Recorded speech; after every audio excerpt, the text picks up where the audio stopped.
Hello everyone, welcome back to my channel break children. आज का topic है 7 jobs of silent E. E letter silent होते हुए भी इतना पावरफुल होता है कि इस टॉपिक को मैंने 2 पार्ट्स में डिवाइड किया है, पार्ट 1 एंड पार्ट 2।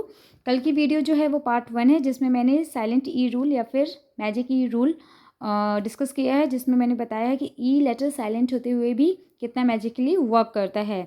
एंड आज की वीडियो में हम देखेंगे कि वो उसके जॉब्स क्या हैं, वो साइलेंट ई क्या क्या काम करता है। तो फर्स्ट जॉब है उसकी, make the vowel before it से इट्स नेम। कल की वीडियो में मैंने इसी जॉब को एक्सप्लेन किया है, जो कि बहुत ही ज़्यादा इंपॉर्टेंट है बच्चों के लिए। सो प्लीज़ उसको आप देखिए एंड समझिए एंड बच्चों को एक्सप्लेन कीजिए। सो जब भी किसी वर्ड में लास्ट में आपको ई देखने को मिलता है तो उस वर्ड में जो पहला वॉवल होता है उसका हम लॉन्ग साउंड प्रोनाउंस करते हैं। तो ए का लॉन्ग साउंड है ए, तो गेम। देन क्यूब, यहाँ पे यू का लॉन्ग साउंड क्या है, यू, तो इसे हम कैसे प्रोनाउंस करेंगे, क्यूब। देन सेकेंड जॉब है टू मेक सी से सा। मतलब जब भी किसी वर्ड में आपको सी के बाद ई देखने को मिलता है तो सी को हम का प्रोनाउंस ना करके सा प्रोनाउंस करते हैं। जैसे आइस, डांस, ठीक है।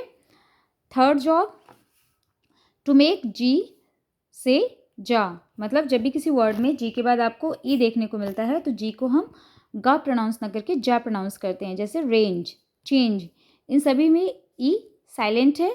एंड इन टॉपिक्स पे मैंने डिटेल वीडियो बनाई हुई है, तो आप मेरे चैनल पे देख सकते हैं। फोर्थ जॉब है show a word is not plural. देखिए यहाँ पे एक वर्ड है हॉर्स एंड डेंस, ठीक है। अब अगर हम यहाँ पे ई को हाइड कर दें तो प्रोनाउंसिएशन के हिसाब से हॉर्स ठीक बैठता है, लेकिन अगर हम ई को हाइड कर देते हैं तो लास्ट वर्ड क्या हो जाता है, एस, जो कि प्लूरल लगता है। तो वर्ड प्लूरल ना लगे इसलिए यहाँ पे ई की प्रेजेंस जरूरी है। तो ये वर्ड फिर क्या बन जाएगा, हॉर्स। डेंस, देखिए जैसे कार, ठीक है, सिंगुलर हो गया कार एंड प्लूरल फॉर्म हो गया कार्स, कार, कार्स, ठीक है। तो इसी तरह ये वर्ड प्लूरल ना लगे इसलिए यहाँ पे ई की प्रेजेंस जरूरी है, ठीक है। तो ई यहाँ पे साइलेंट है लेकिन प्लूरल ना लगे इसलिए ई को हमें यहाँ पे लगाना पड़ता है। तो हॉर्स एंड डेंस, बट इसके एक्सेप्शंस हैं, जैसे हैज़, वॉज। देखिए यहाँ पे हैज़, वॉज है, ऐसा है लास्ट में, ठीक है, लेकिन ये प्लूरल नहीं है। सो ये बच्चों को आपको बताना होगा कि this is not a plural. फिर add a vowel to syllable.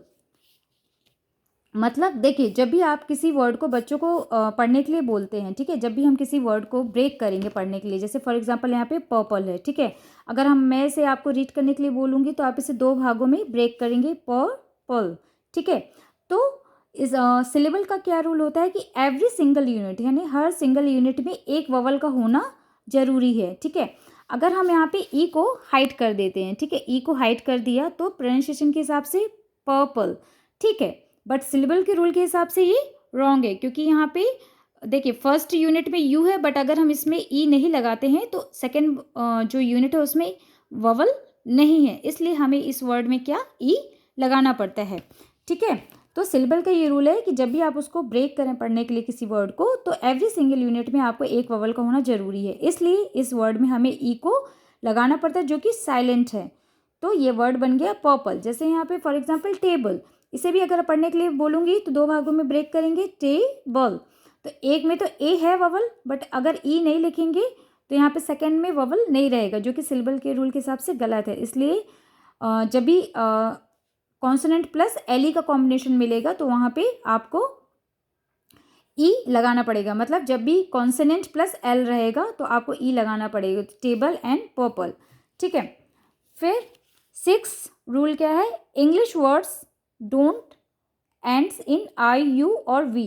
देखिए इंग्लिश का एक रूल है कि कोई भी वर्ड लास्ट में यू या वी या आई से एंड नहीं हो सकता। जैसे अगर हम यहाँ पे ई को हाइड कर दें तो यू से एंड हो रहा है एंड यहाँ पे वी से एंड हो रहा है, जो कि रॉन्ग है, इसलिए यहाँ पे हमें ई को लगाना पड़ रहा है, जो कि साइलेंट है। ई की यहाँ पे कोई ज़रूरत नहीं है, ई के बगैर भी इसका प्रोनाउंसिएशन ठीक है, बट कोई भी वर्ड यू से एंड नहीं होना चाहिए, वी से एंड नहीं होना चाहिए, आई से एंड नहीं होना चाहिए, इसलिए हमें यहाँ पे ई की प्रेजेंस जरूरी है। इसलिए वर्ड क्या बना, ब्लू एंड हैव। फिर 7 जॉब है अननोन रीज़न, कोई रीज़न नहीं है।